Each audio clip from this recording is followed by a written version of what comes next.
yang pernah kita pelajari sebelumnya telah memberitahukan kepada kita. Kata Nabi, "Iftaraqatil yahudu ala ihda aw isnaini wa sab'in firqa."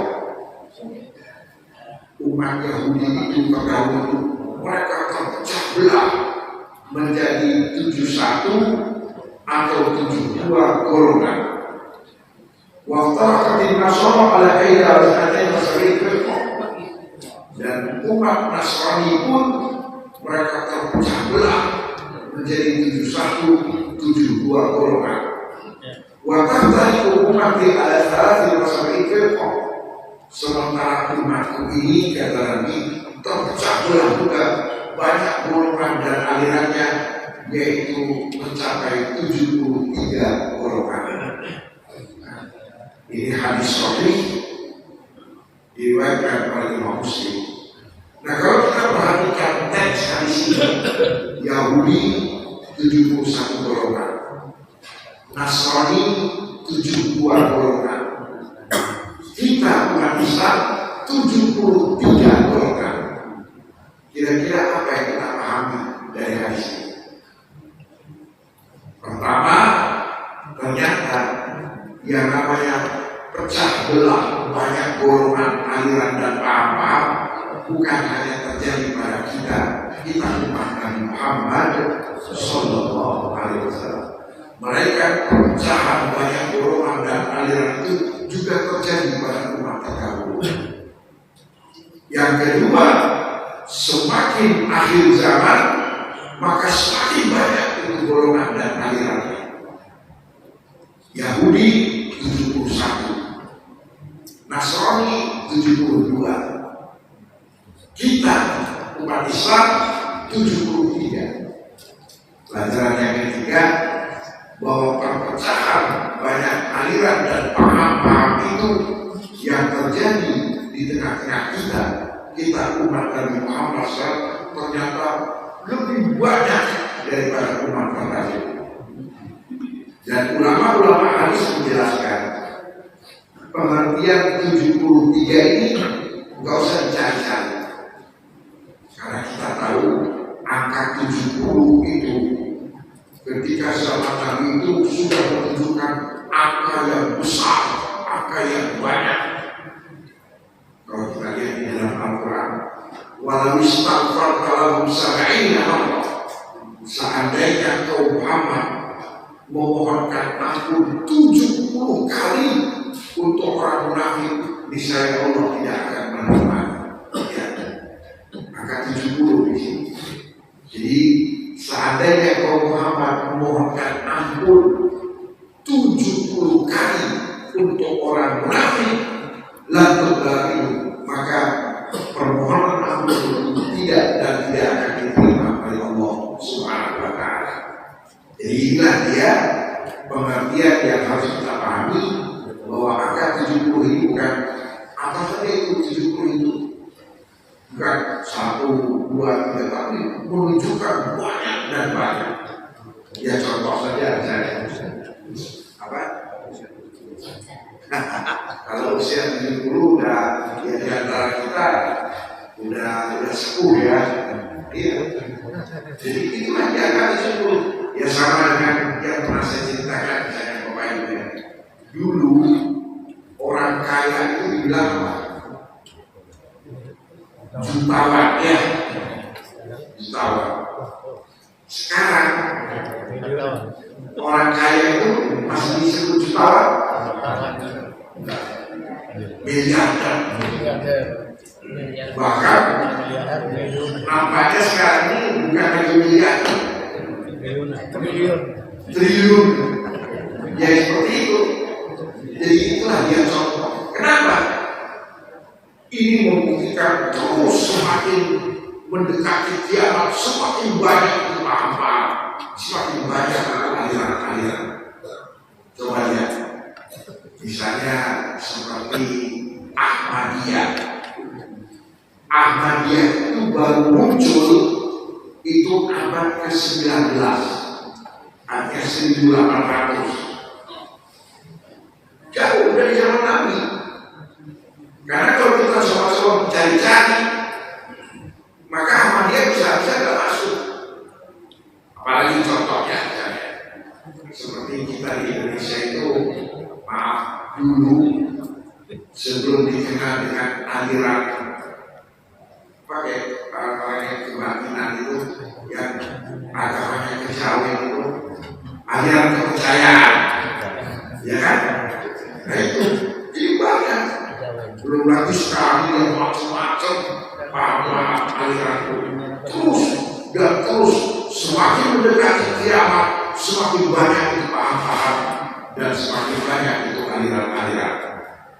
Lalu lanjut Nabi akan nanti kullu mafinna, yang banyak-banyak tadi aliran-aliran paham-paham tadi itu semuanya ke neraka illa wahidah, kecuali satu.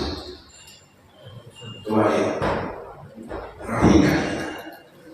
Jadi udah kita banyak paham-pahamnya, aliran-alirannya, ternyata yang banyak-banyak ini semuanya pada neraka illa wahidah, kecuali satu. Wahia dikatakan oleh Nabi, qalu wa man hiya ya Rasulullah, siapakah satu golongan yang selamat dari golonganmu ya Rasulullah? Qala ma ana alaihi wa ashabi, golongan yang selamat dari golonganku yaitu ma ana alaihi, yaitu golongan dari umatku yang mengikuti aku, wa ashabi, dan sahabat-sahabat. Dan disinilah kita mengatakan mengikuti aku. Rasulullah kan mengatakan taraktu fikum, kutinggalkan bagi kalian dua hal. Seandainya kalian berpegang teguh dengan dua hal itu, niscaya kalian tidak akan sesat untuk selama-lamanya. Ayo, apa dua hal itu? Kitabullah wa sunnati. Kitabullah wa sunnati. Kitabullah itu bersumbernya dari Allah, wa sunnati itu bersumbernya dari Rasulullah Sallallahu Alaihi Wasallam. Makanya yang selamat itu dikenal dengan panggilan Ahlus Sunnah. Jadi di sini kita paham siapa mereka Ahlus Sunnah itu, yaitu satu golongan dari golongan umat Nabi Muhammad SAW yang mereka itu menerima ajaran-ajaran Allah bersumber dari Nabi Muhammad SAW. Ini kata kuncinya. Jadi kita sudah mengetahui, berarti di luar golongan satu ini, yaitu golongan apa? Golongan-golongan yang mereka mengklaim mengamalkan ajaran Allah, mengamalkan Al-Quran, tetapi bertentangan dengan apa yang dibawa oleh Nabi kita Nabi Muhammad Sallallahu Alaihi Wasallam. Lawannya Ahlus Sunnah, Ahlul Bid'ah. Jadi kita dapat ilmu ini. Banyak paham, banyak aliran pelos, dan ini tidak bisa dihindari. Kenapa? Ini termasuk hal yang gaib yang kita Rasulullah tidak tahu kalau tidak Allah memberitahukan kepada kita. Makanya Bapak Ibu jangan ada di antara kita bermimpi, alangkah hebatnya ya kalau Islam semuanya bisa bersatu, akidahnya, keyakinannya sama, udah beda gila. Makanya kenapa ada orang yang pakai membom, mati bunuh diri, kan dia tidak belajar. Dia tidak siap untuk menerima adanya paham-paham ini. Ada yang perbedaan-perbedaan, mereka tidak siap. Jadi mereka mengklaim kita harus bersatu. Padahal yang memberikan hidayah, yang memberikan taufik, yang menjadikan manusia itu beriman atau tidak beriman, mengikuti ajaran Allah yang benar, atau dia menjadi orang Islam yang mengikuti ajaran tidak benar, itu sesungguhnya tidak lepas dari adanya hidayah Allah Subhanahu wa Ta'ala. Ya sama apa coba? Misalnya, kira-kira misalnya Bapak Ibu, masalah kezoliman di muka bumi ini bisa nggak dihapus, dihilangkan? Nggak mungkin. Selagi ada iblis, selagi ada setan, masih ada kezoliman itu. Apalagi kita tahu bahwa kita manusia ini bukan malaikat. Yang namanya manusia ini apa? Selalu pertarungan terjadi pada diri kita antara iman melawan gejolak syahwat dan hawa nafsu. Makanya orang Islam itu kalau sudah belajar memiliki akidah yang benar, nggak akan dia stres, nggak akan dia galau. Ini kok dunia kayak gini masih alangkah jahat kayak Israel, alangkah artinya memang itu sudah sunnatullah, memang sudah menjadi ketentuan Allah, kehendak Allah bahwa hidup kita di muka bumi saat ini hidup penuh dengan keberagaman, hidup dengan macam-macam, bukan saja masalah tradisi dan budaya, bahasa, adat istiadat, termasuk dalam beragama, agamanya macam-macam, bahkan termasuk di dalam internal kita sebagai orang Islam itu terjadi banyak paham, banyak aliran-alirannya. Walaupun kofi haji sesuai dengan Rasulullah. Nah, waktu Nabi kita masih hidup, waktu itu perselisihan itu belum terjadi. Makanya kalau kita perhatikan dalam bahasa ini, satapa itu, kalau bahasa Inggris itu will itu akan, ya, akan. Jadi waktu zaman Nabi masih belum. Di antara kita sebagai umatnya masih satu, tetapi akan terjadi. Betul yang pernah saya ceritakan Bapak Ibu. Coba lihat dari 4 khulafa Rasyidin yang meninggal sakit hanya Abu Bakar. 3 Umar, Utsman, Ali meninggalnya dibunuh. Umar yang dibunuh bukan orang non muslim, yang dibunuh adalah orang yang mengklaim dirinya Islam. Utsman sama, yang membunuh bukan orang non muslim, yang membunuh Utsman adalah orang yang mengklaim dirinya Islam. Ali bin Abi Thalib, kelompok Khawarij, mereka itu Allah Akbar. Bahkan Ibnu Munjam itu diceritakan bahwa dia itu hafal Quran. Bayangkan, hafal Quran 30 juz, ngebunuh Ali bin Abi Thalib. Tahu tak siapa Ali bin Abi Thalib? Sepupunya Nabi, anak mantunya Nabi, khalifah yang keempat. Bahkan 2 cucu Nabi, Hasan dan Husain. Hasan itu matinya diracun, Husain matinya dimutilasi. Dan yang meracun, yang memutilasi bukan orang non-muslim, adalah orang yang mengklaim dirinya sebagai orang Islam. Bahkan lebih dari itu, mengklaim dirinya membela Islam. Mampas. Makanya kalau kita lihat fenomena dia ngebom, yang saya ingat beberapa waktu yang lalu di Cirebon, di Polres, lagi sholat Jumat, tokoh bom meledak. Yang terakhir kemarin di SMA 72. Ya, coba lihat. Artinya apa? Ini nggak bisa dibiarkan. Kita harus punya kewaspadaan. Awas anak-anak kita. Makanya kemarin itu setelah analisa laporan awal bahwa si anak itu nggak ada hubungan dengan Densus, dengan teroris. Memang betul. Dia ini hobi aja, tergiring, tapi ternyata setelah dilacak orang tuanya itu gaul. Jadi boro-boro sholat subuh bareng tidak ikut pergajian ini. Dia orang tuanya tidak berteman, tidak bergaul dengan kata tetangga-tetangga. Udah, dan setan sudah mewanti-wanti. Jadi kata Nabi, in alaikum bil jamaah. Hendaknya kalian itu kalau mau selamat harus berjamaah. Wa iyyakum wal furqah. Dan waspadalah kata Nabi untuk kalian furqah, nyempil, memisahkan diri.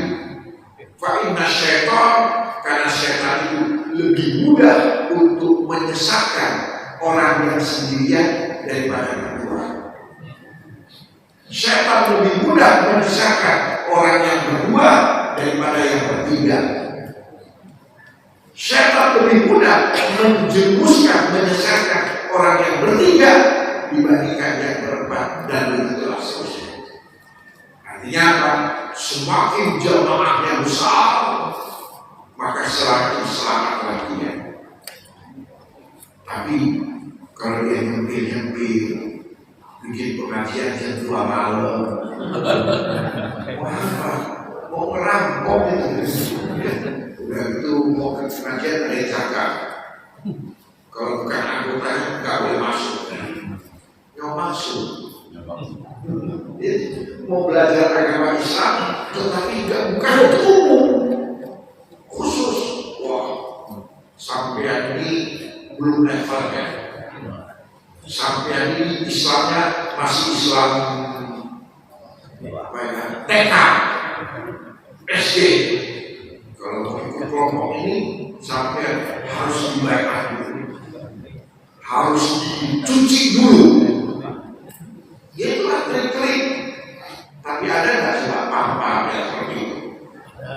Ini ternyata terima kasih ya Rasulullah. Ternyata kau telah memberitakan hal itu kepada kami, sehingga kami akan lebih waspada. Jadi adanya berita yang disampaikan oleh Nabi kita sesuai dengan apa yang Allah beritahukan, bukan untuk menjadikan kita orang yang ketakutan, tidak, melainkan menjadikan kita lebih apa? Waspada, lebih hati-hati. Nah, biar mau ini pas banget.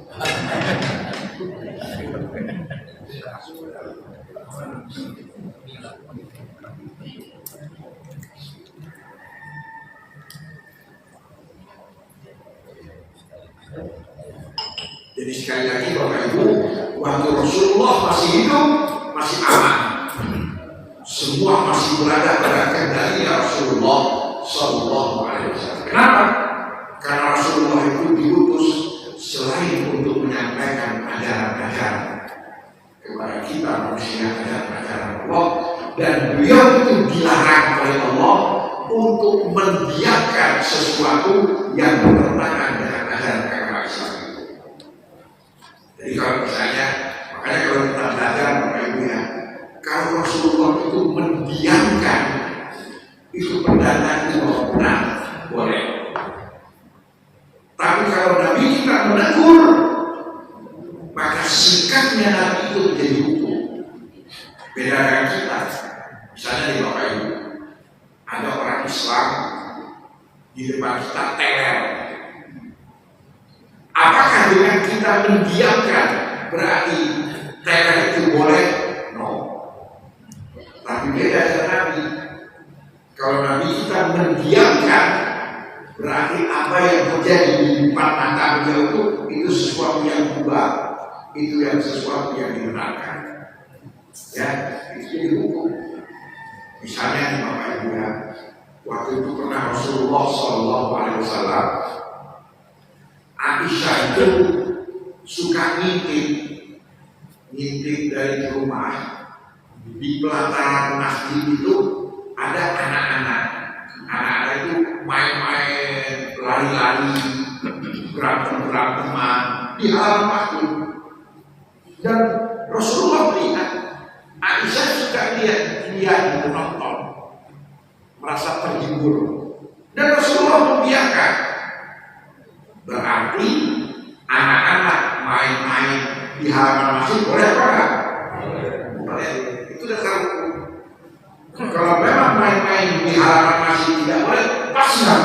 dunia. Itulah dia contoh bahwa apa yang didiamkan oleh Rasul itu menjadi ketentuan hukum, bahwa itu bukti itu diperbolehkan. Walaupun Rasul birofiqil a'la, namun setelah Rasulullah SAW meninggal dunia, asal nasbadau fikar khilafah ar-rasyidah al-makkiyah, maka sejak itulah mulai benih-benih perselisihan muncul. Iya. Dan kalau kita perhatikan lebih dalam, benih ini ternyata masalah politik, masalah kekuasaan. Jadi waktu Rasulullah meninggal, mulai muncul permasalahan yang menggantikan menjadi pemimpin di antara kita siapa? Mulai. Makanya jangan-jangan banyak partai, banyak calon-calon. Ya udah, orang Rasulullah meninggal dan muncul.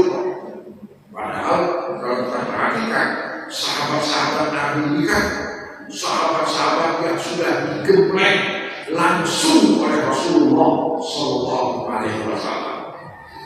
Itu kalau ujian pasti ranking para sahabat ini ranking lulusan yang excellent semua.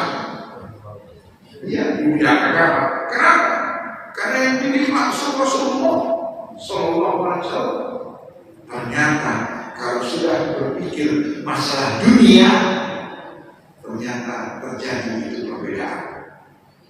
Ada yang ingin menyalonkan Abu Bakar, ada yang ingin menyalonkan Ali bin Abi Thalib. Itu. Jadi disitulah muncul perbedaan-perbedaan dan saat itu mulai terjadi perselisihan. Jadi waktu khilafah Umar, Utsman,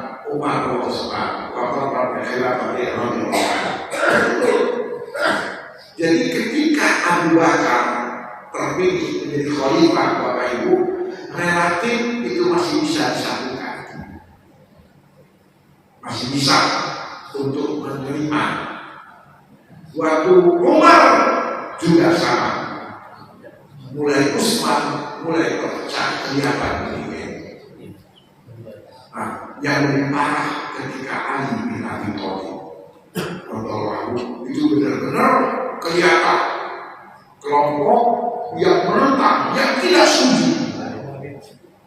Jadi Ali bin Abi Thalib menjadi khalifah, tetapi di tempat lain ada khalifah lain, namanya Muawiyah bin Abi Sufyan.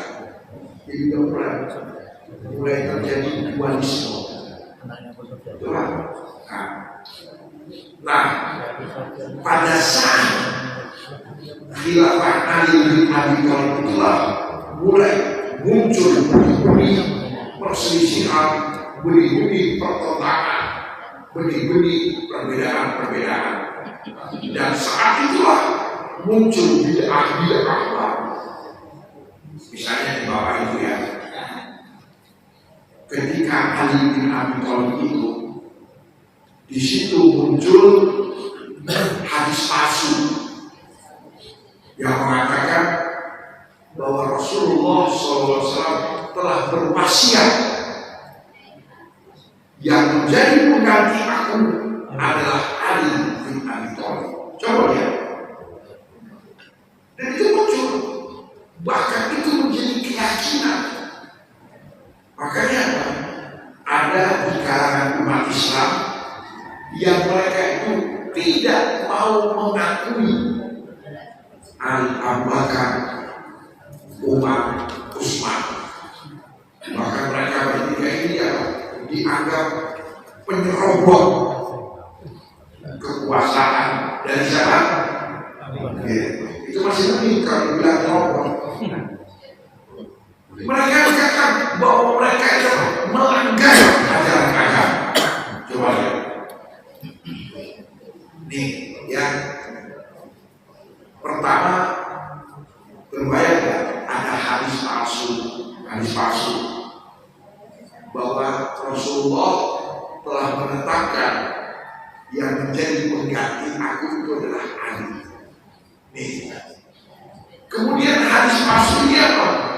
Sedemikian rupa akhirnya apa? Menjadi keyakinan, menjadi pembenaran, dan bahkan menjadi keyakinan dasar. Makanya kalau kita pelajari Syiah, misalnya Bapak Ibu ya, Syiah itu terbagi dalam dua kelompok besar. Ada yang moderat, ada yang kebablasan.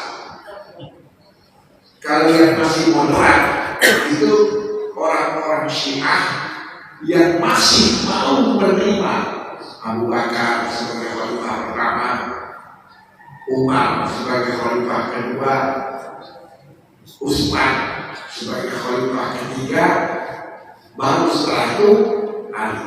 Hanya saja dalam mereka menerima tetap secara keyakinan mereka meyakini bahwa yang the best itu, yang berhak itu sebetulnya adalah Ali bin Abi Thalib. Itu masih bagus.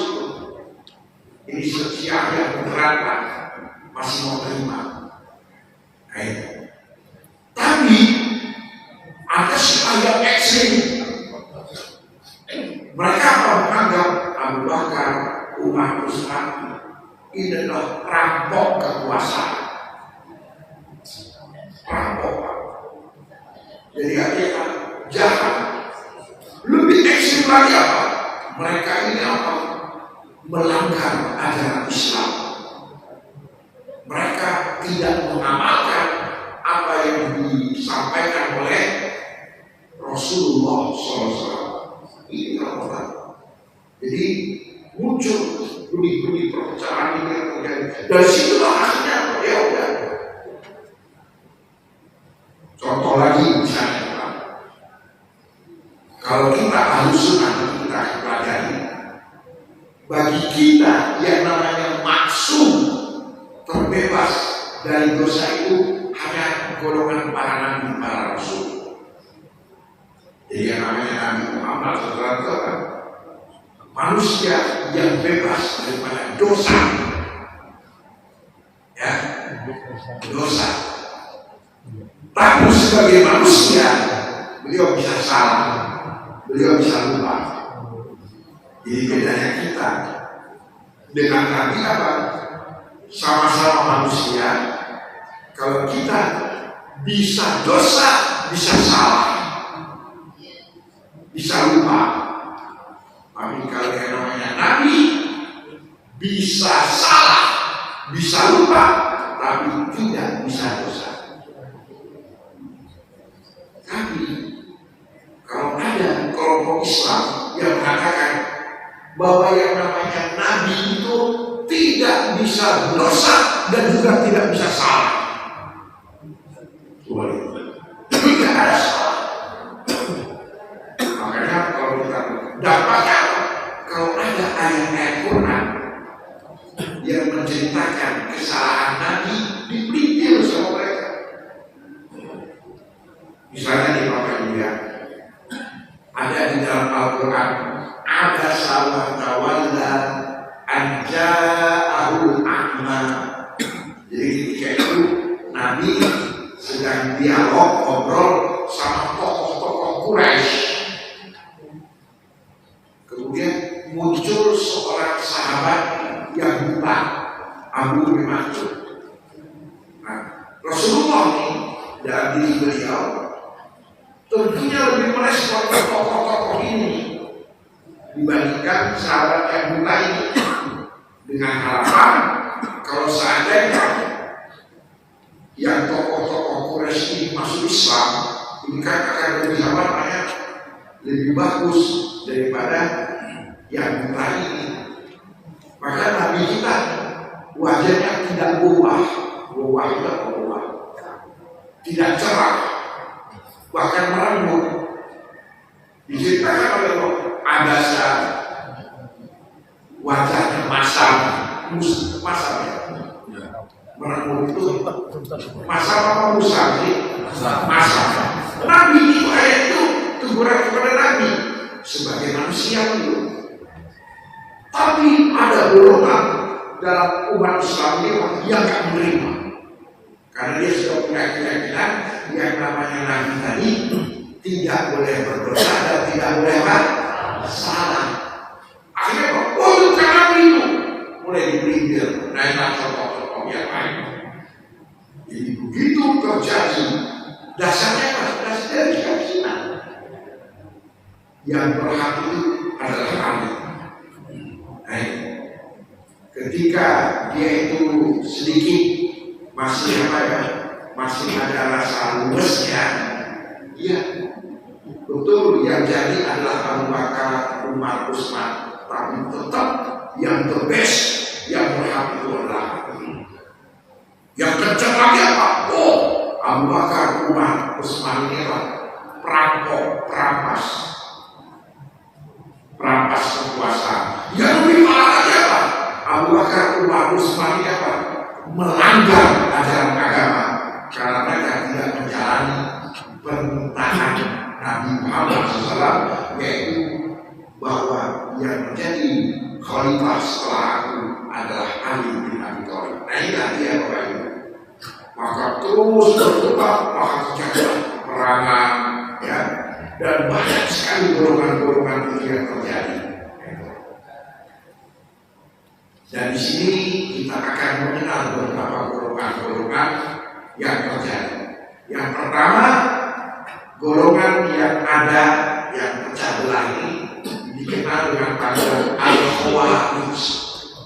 Khawarij, yaitu golongan pertama yang betul-betul mereka keluar dari keutuhan umat Islam, keluar dari jamaah.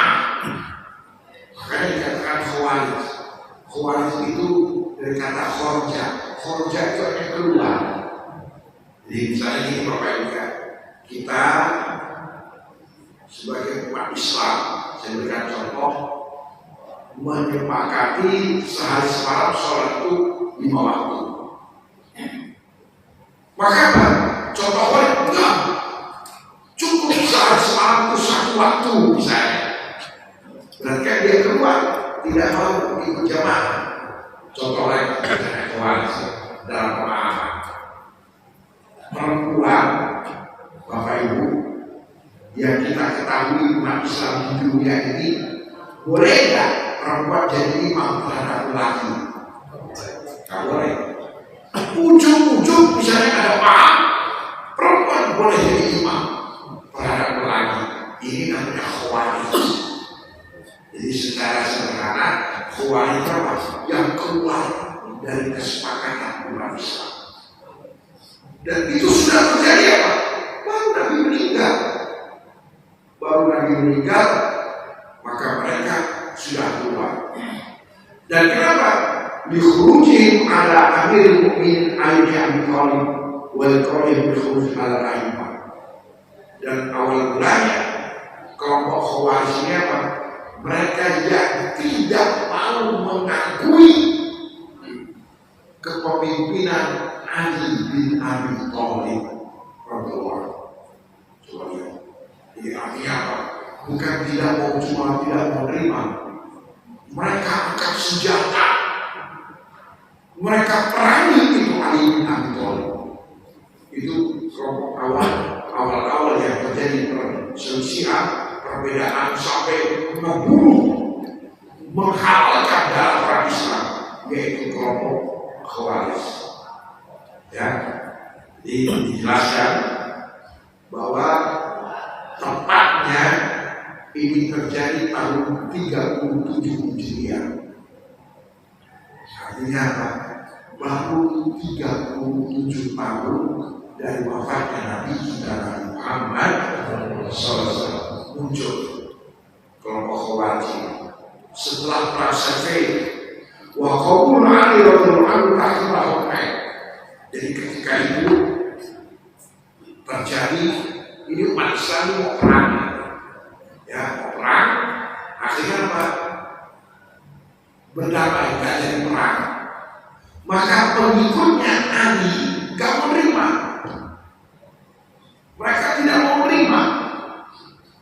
Mereka mau terus perang aja. Maka karena Ali bin Abi Thalib menerima perdamaian, membangkang dan keluar, tidak lagi mau mengikuti dan mengakui Ali bin Abi Thalib. Dan mereka mengatakan, lahu ma'illallah, ketetapan hukum itu hanya milik Allah. Jadi mereka tidak mau. Jadi itu Allah itu menginginkan kita perang. Jadi mereka berkeyakinan di dalam diri mereka bahwa kita ini perang atas perintah Allah, atas maunya Allah. Sementara di Ali nggak mau perang, berarti Ali-nya menentang siapa? Baru, jadi mereka berkeyakinan bahwa perang ini adalah maunya Allah. Sementara Ali membatalkan pahami damai, berarti Ali ini menentang siapa? Ini kata kami. Jadi Ali ini menentang Allah. Maka nggak perlu kita patuh kepada dia. Bahkan kita perangi ini Ali, kita habisi dia. Kenapa? Karena dia ini menentang ajaran Allah, menentang maunya Allah. Apa yang terjadi? Ma'anahu lana qabla qabli kawalam, padahal awal mulanya yang menyuruh untuk supaya damai aja kita mereka ini. Ya, makanya hati-hati ya. Ini kalau bahasa kita namanya musuh dalam ini. Jadi kelompok Khawarij ini adalah kelompok musuh dalam Islam. Awal mulanya mereka membela Ali bin Abi Thalib, membela, siap mempertaruhkan nyawa. Begitu diajak damai, terima aja Ali, terima damai. Begitu Ali sudah menerima damai, malah mereka menuduh Ali macam-macam. Dianggap Ali menentang Allah. Ini yang terjadi. Padahal ila Badar, maka akhirnya mereka pun pergi kelompok ini ke suatu tempat namanya Harurah. Ya, Harurah itu di pinggiran kota Kufah di Irak. Ya. Nah, wa'alam al-bara' al-humain wa man lam taqiba kafaru bisabab. Maka kelompok ini apa? Mereka mengatakan mengklaim bahwa kami bebas, kami keluar. Tidak lagi kami mau ikut Ali bin Abi Thalib, dan juga kita tidak mau juga ikut kelompok yang melawannya.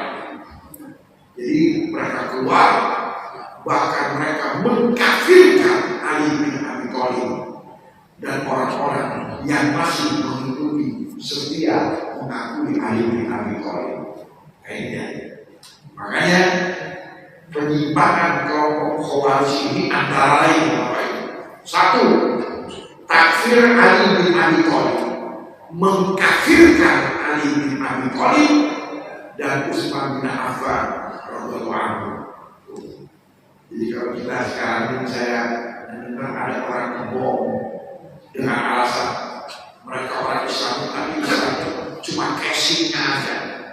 Sebetulnya mereka adalah kafir, bukan hal baru. Itu sudah terjadi pada tahun 37 Hijriah. 37 tahun dari wafatnya Nabi kita Muhammad sallallahu alaihi wasallam. Yang kedua, al-qaul khuruj al-imam al-jahil.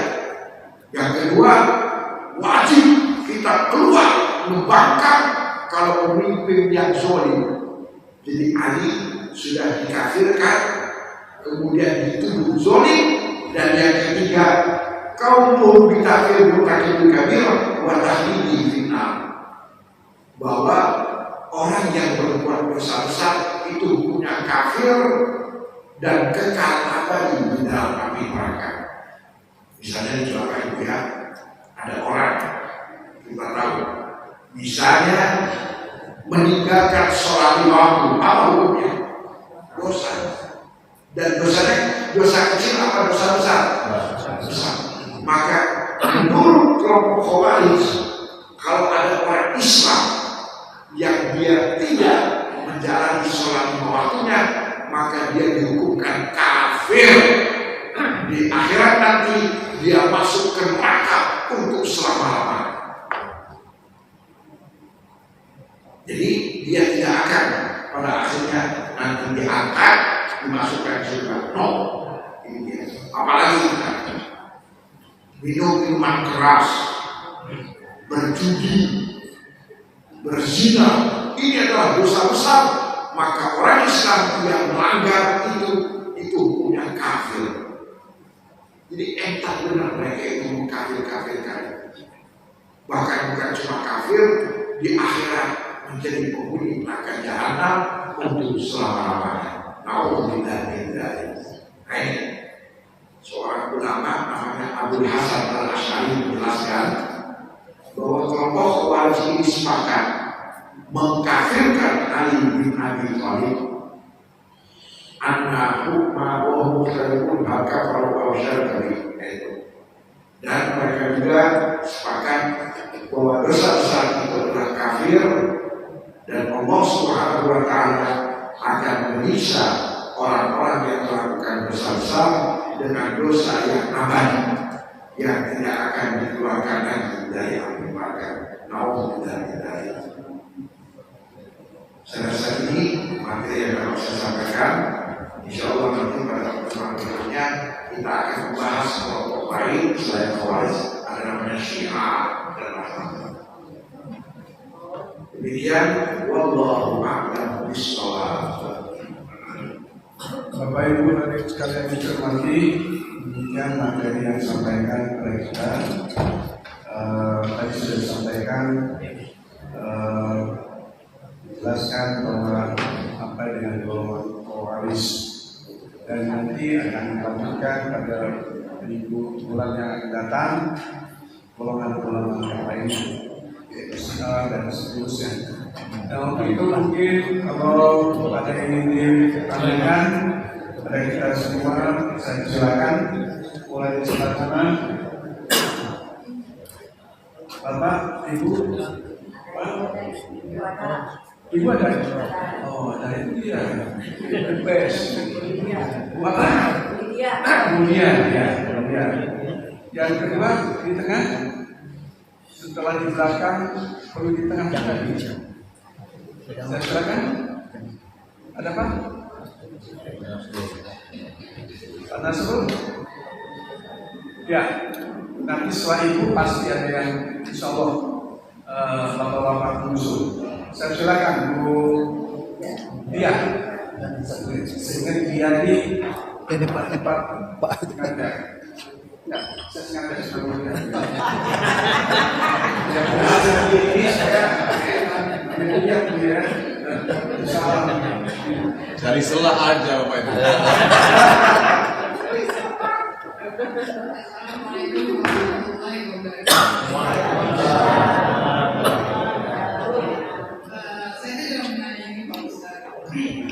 Tadi kan dijelaskan dalam Islam itu terjadi di 3 beragama.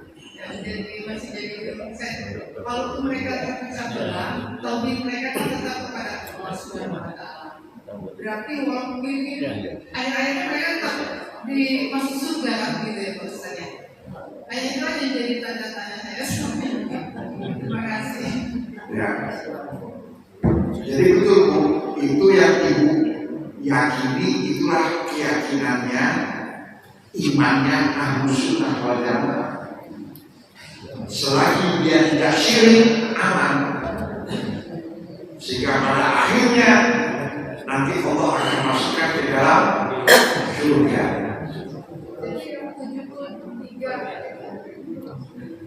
Yang 73 golongan tadi itu yang berkorban begini seperti yang Muhammad gitu kan.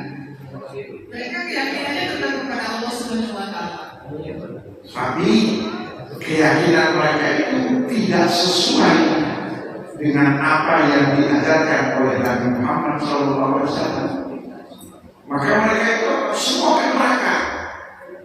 Ada yang mereka itu melanggar masih ditolerir, pada akhirnya masih dia nanti dikeluarkan dari neraka dimasukkan ke surga.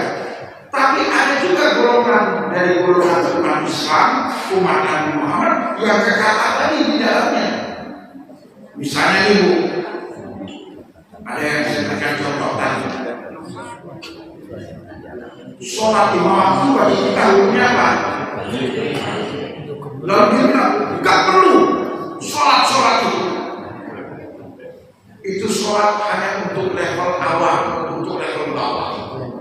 Kalau sudah sampai pada makom sekian, nggak perlu sholat lima waktu. Ini kira-kira model ini orang yang berkeyakinan seperti ini itu kekal abadi nggak di dalam neraka? Kekal, karena dia melanggar ajaran prinsip dalam agama Islam.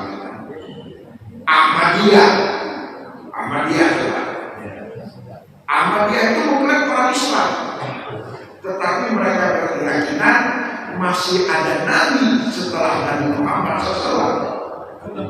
Nah, mereka nanti di neraka. Kira-kira lantaran keyakinan itu mereka akan diambil nggak dan mereka dimasukkan ke surga? Jadi artinya itulah. Jadi ada yang membuat mereka itu kekal abadi ke dalam api neraka. Kenapa? Karena mereka melanggar akidah atau ajaran prinsip yang disepakati oleh umat Islam. Gitu. Nah, seperti mereka yang Khawarij ini, mereka mengkafirkan Ali bin Abi Thalib, bahkan membunuhnya. Coba. Dari mana itu dasarnya? Dasar gara-gara Ali bin Abi Thalib menerima untuk gencatan senjata. Menerima untuk damai. Karena Ali menerima untuk damai, sama mereka langsung dikafirkan ini Ali. Kenapa? Karena mereka menganggap Ali sudah melanggar Allah. Nah ini, maka mereka ini adalah contoh yang tadi golongan yang banyak antaranya kelompok seperti itu ya. Jadi ada hal-hal yang memang dia prinsip yang mereka kekal abadi di dalam nerakanya, tetapi mungkin Allah Maha Tahu. Allah Maha Tahu ada hal-hal yang mereka melanggar, tetapi termasuk yang tidak prinsip, yang bisa saja pada akhirnya Allah keluarkan mereka dari neraka, dimasukkan ke dalam surga. Itu ya. Nah, siapa saja Allah A'lam, kita nggak tahu. Cuma kita akan melihat secara konkret. Saya rasa demikian. Cukup ya Bu ya. Puas Bu? Oh nah, ya. Kalau kita itu sesuai. Setelah Ibu pasti ada. Assalamualaikum Ustaz. Saya juga ingin nanya ada mengenai dari hati. Tapi ini di luar tema Ustaz. Ya, silakan. Panjang. Ini tentang darah. Darah. Nah, jadi menurut keyakinan saya, darah itu memang haram ya kayak saya. Cuma Ustaz banyak mengenal. Tapi yang saya tanyakan bagaimana dengan darah Rasulullah.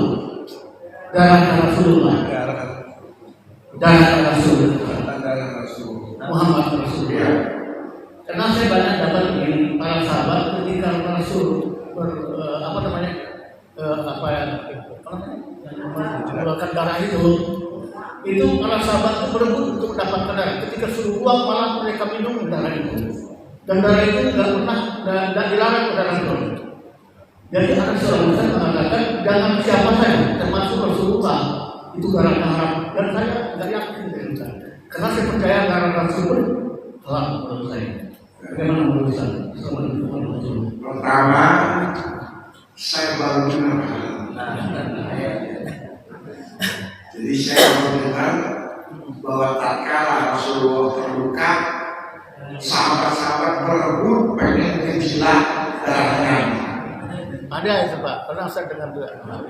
Yang lain pernah dengar ya Bapak? Belum. Itu sumbernya dari kitab apa dari omongan Ada satu pengajian warung kopi? Semestinya Pak, cecer itu. Nah ini yang contoh konkret ini. Artinya contoh memunculkan sesuatu yang baru pertama kali. Saya udah belajar agama udah puluhan tahun. Baca Quran, baca hadis, baca tafsir, baca buku sejarah, baru dengar hari ini bahwa Rasulullah itu ternyata darahnya di tadi ini. Mungkin di HP dapat Pak. Enggak ada satu pengajian. Enggak, harus bisa. Nah inilah contoh-contoh yang bisa menyesatkan. Nanti tahu nggak? Kalau sudah seperti itu nanti apa? Darah keturunannya Rasul nanti dijilati juga. Habib. Udah gitu, darah kiainya nanti diminum sama dia. Mereka itu. Ini kan khusus untuk Rasulullah aja, Pak. Nah iya sekarang sama dengan yang tadi yang kisah bahwa Rasulullah telah berwasiat Ali ini sebagai pengganti. Itu hadis palsu. Tetapi oleh orang Syiah ini hadis super sahih mengalahkan Bukhari Muslim. Yang di atas. Jadi dongeng-dongeng model ini Itu sesat Pak.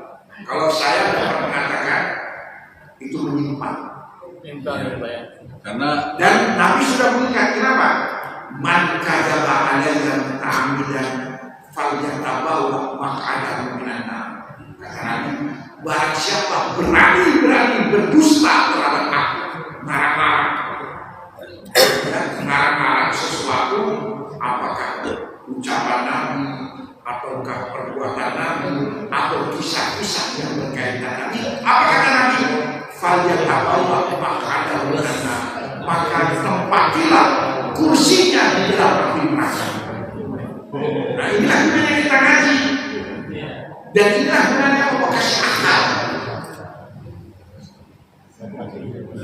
Dan apa yang Bapak ceritakan tadi, inilah yang contoh nyata bahwa hal ini bukan baru. Terus akan terjadi terus.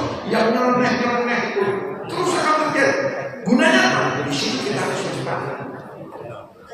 Kita harus mampu memfilter.